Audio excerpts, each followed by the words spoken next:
Hey guys, it's TechHelp992 here again today with a workaround for the broken iPhone 4 power button. As you can see, I've deliberately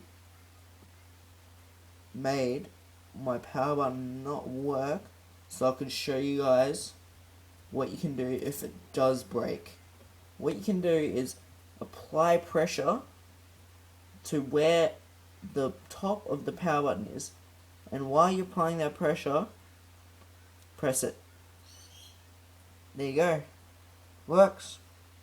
Like, comment, subscribe. Tell me if it doesn't work. I'll try and find you another workaround. Thanks. See ya.